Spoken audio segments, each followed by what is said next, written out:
All right, let's have some fun. So first of all, I want to start off with something fun that was created years ago, and I re-upped it, made some more T-shirts.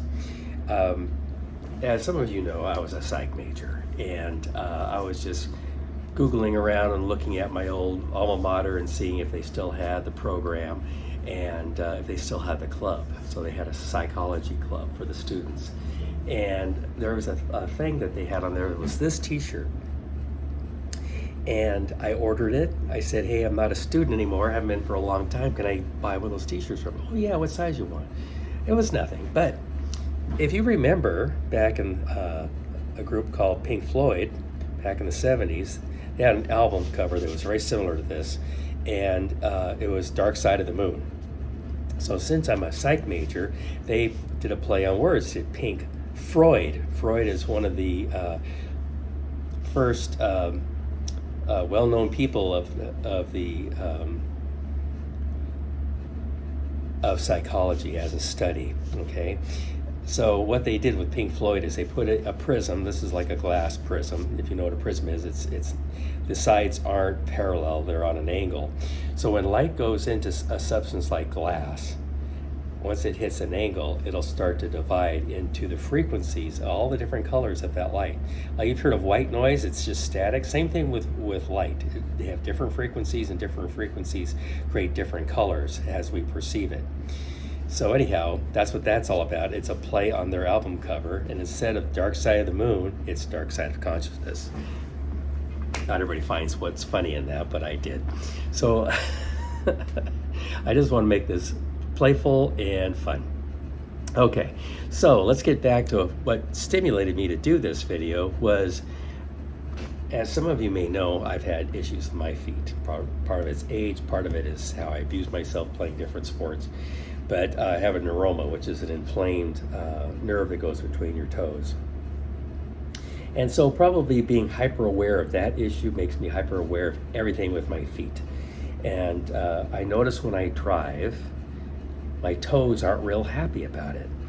And I thought, they feel like they're squeezed together, and they're get sweaty in between. And as I've said before, I always like wearing athletic shoes and socks because that's comfortable for me, because I used to play a lot of different sports, and I used to like running, things like that. But you put your hand in a sock, now you notice all the fingers are stuck together, pushed together, which is what they're designed to do. You want to have that control of your shoes to have control of whatever your feet do.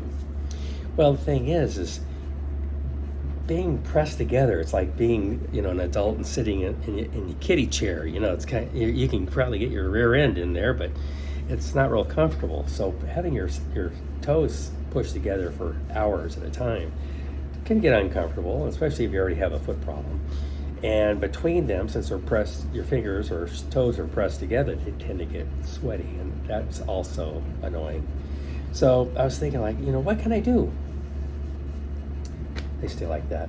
What can I do to make them more comfortable? I thought of putting cotton balls in between, how to soak up the sweat and also stretch them out. I thought of using toe spacers, which I do have, but those aren't comfortable in shoes and socks.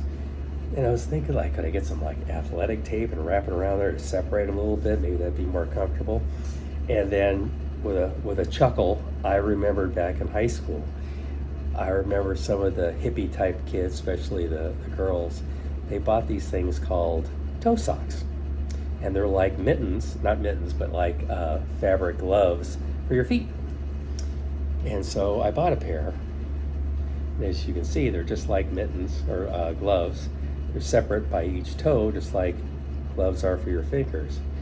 And I thought, I wonder if they still make those. So I did a search on the internet, because I thought that was just a trend, hippie thing. Someone who was knitting is like, oh, I want to put some fingers in my socks. No, they still make them. And I got these from Amazon. And you notice they're designed just like the gloves are in your hands by the length of and size of your toes. So when you have these, when you buy a pair, unlike other socks to where it doesn't matter whether you put it on your right foot or left foot. Just as long as you get the heel in the right place, you're fine. You got to put these on, and the downside of them is they're just like putting on a rubber glove. Sometimes we'll get your fingers or your toes, they're both trying to fight over one finger there. So it takes a little extra time to put them on, which is okay. First few times I did it, cracked me up, frustrated me. But anyhow, they separate your toes, so now your toes can move around. And also they got extra fabric there in between your toes so they can absorb some of the sweat. So anywho, how I came up with this, now I really recommend these. I would say, buy a pair for yourself and see what you think. You might just say they're silly and they're hard to get on. But how I got there is why I'm doing this video, is a concept called brainstorming. And what is brainstorming? Brainstorming is a way to solve things. So me thinking all these different possibilities of what I could do brought me to a solution, and we'll talk more about brainstorming in a minute, but it's just using your creativity, your playfulness, and getting you down the path to a solution. So now let's talk about having fun. Okay, and I talk a lot about my corporate life because I spent so many years working in corporations. I remember one time we all got together in a meeting. I don't even know whether it was a class or whether it was a meeting for my group or whatever, but we came into a conference room. Conference rooms are meeting places, and they usually have larger desks, like dining tables in there, to where y'all face each other. And they'll have on the walls, back then they had chalkboards and then whiteboards, and they'll have an easel with a flip chart and all that stuff in it. So you can communicate, you can teach classes, you can do all sorts of things with it. So my boss at the time was handing out these little baskets. They're plastic, but they look like woven baskets. And they're full of all these little tiny toys. They had like fidget spinners. They had those little tile toys to where you have to move tiles around to get them just right, so you can get all the tiles that are numbered in order. Things like silly putty, things like stress balls, or those little stress figures when you squeeze in their eyes and their ears pop out. Just stuff to manipulate with your hands. And at first, like most adults, we were kind of like, well, what's this about? And we weren't impressed. We wanted to get into the meeting so we could go back to work. And without a lot of explanation, the boss said, just, look in the basket. They're all over the desk, all over the table. Pick one out and pass it on down. And he says, feel free, just play. And we're just talking about playing. Well, as time went on,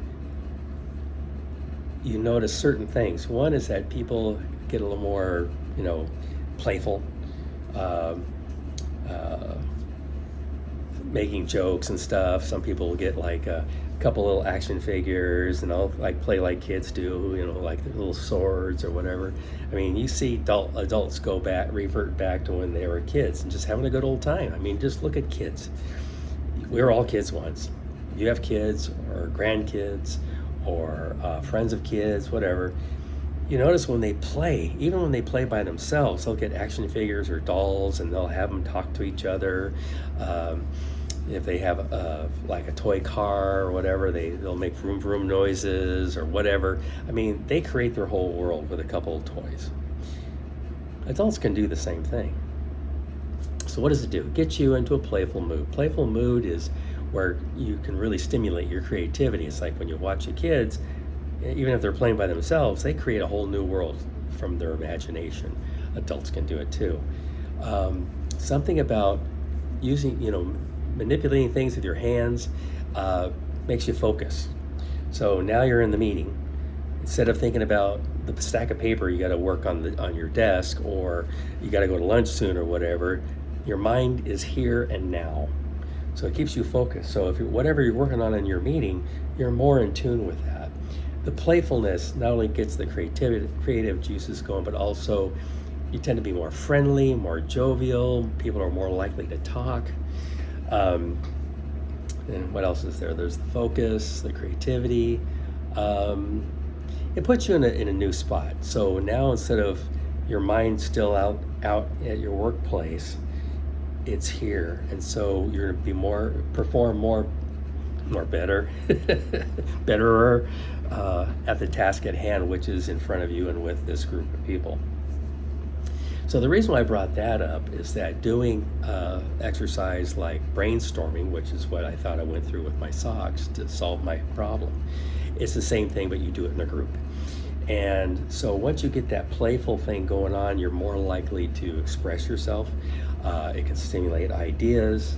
The reason why you do it in a group is that when you come up with an idea or concept, other people will hear it. And since everybody doesn't think exactly the same way, even engineers, you can start expanding, going down a path, finding better and better ideas. So what do you need to do to have this? You need to be in a room to where you have something to write on, visual. You don't want someone just taking notes in a notepad because you can't see what they're writing down. You want to have it up on the wall or on a flip chart. You want to have somebody who's a note taker, a scribe, who can write fast and also legibly. Unlike me, I can never do that. I'm not a legible writer. And if you have a larger group, and especially if you know these people bounce ideas off each other quickly, you might need more than one scribe. You want a leader, someone who's going to kind of keep everybody on task instead of going down and talking about what they're going to do on vacation. So you got that going on. And then you also want to set like the goal. What is it you're trying to do with this? And don't make it like solve world hunger. Make it so that you can solve some process you're having trouble with, or a certain part is hard to get to on an airplane that you're trying to fix, whatever. You can use this with any kind of group. Excuse me. You can use it like in your church group.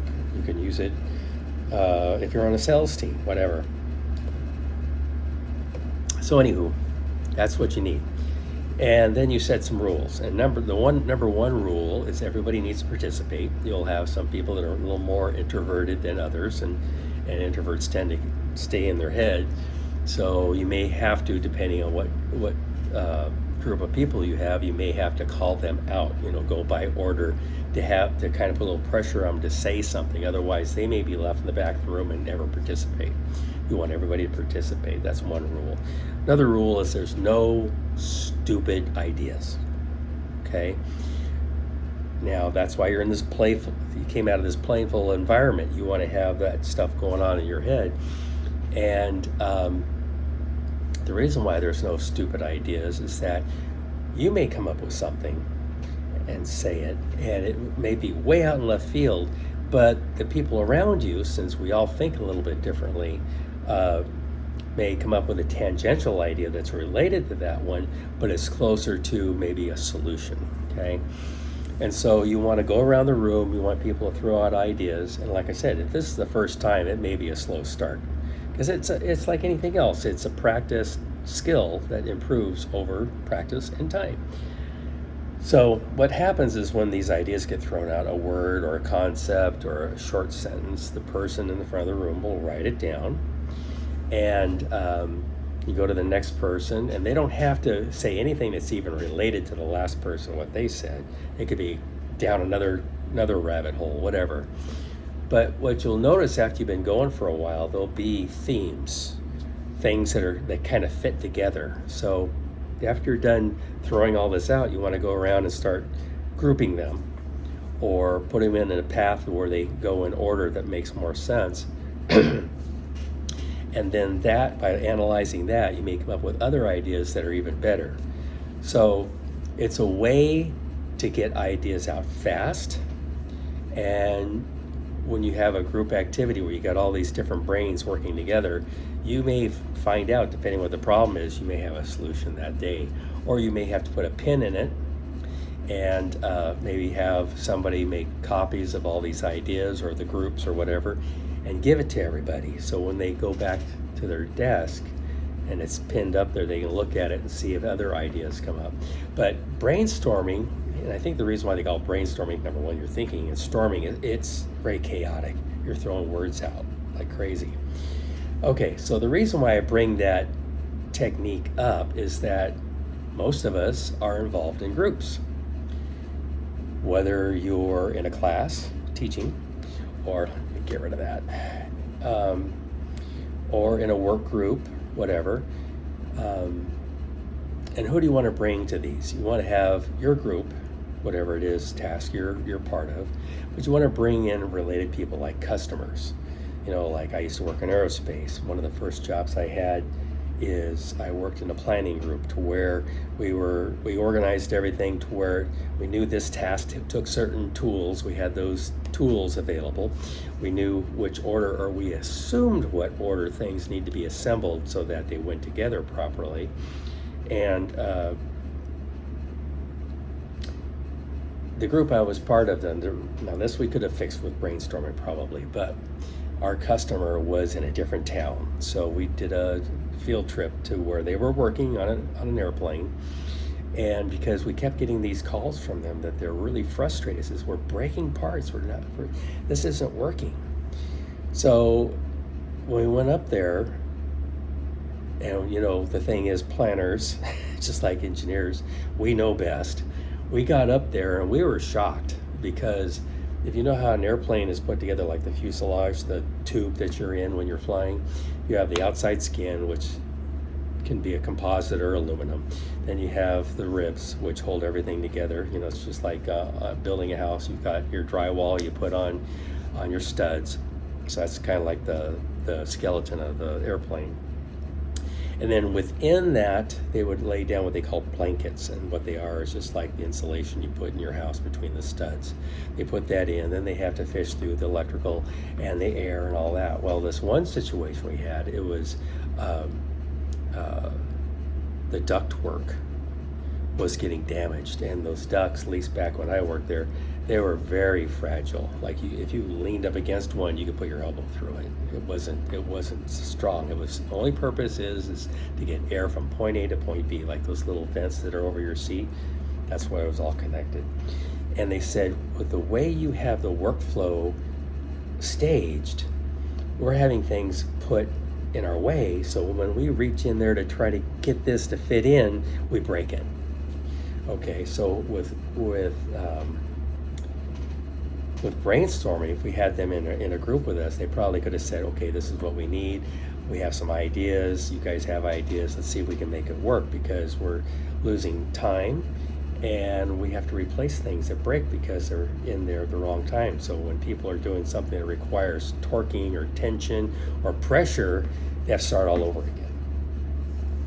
So the same thing can happen in brainstorming. Instead of going up there and actually having them physically show us what's going on, we could have had them as in our team, and we could have done the brainstorming, and maybe solutions would come out that way. It's just another way to come up with ideas, for creating something new. If you're in a church situation, you want to increase the number of people that come to your church, or you need to raise money to buy a new building. If you're building an airplane, order of work, things like that. It can happen in any group, or like in a classroom. Not necessarily to make the teaching situation easier, but you could go through that as an exercise so that other people could use that down the line in their work situation. So brainstorming is using your creativity and interacting with other people. You get a lot more ideas out when you have a group than you do by yourself. I mean, I figured out the toe saw thing on my own. But anyhow, it's a way to express creativity, because a lot of people think only artists are creative. No, we all have creativity. We just maybe not tap into it. But when you're doing something like the brainstorming, that is a creative exercise, and you're doing it in a team situation. So what happens when you do these things like brainstorming and playing with the toys? It has outside positive impacts as well.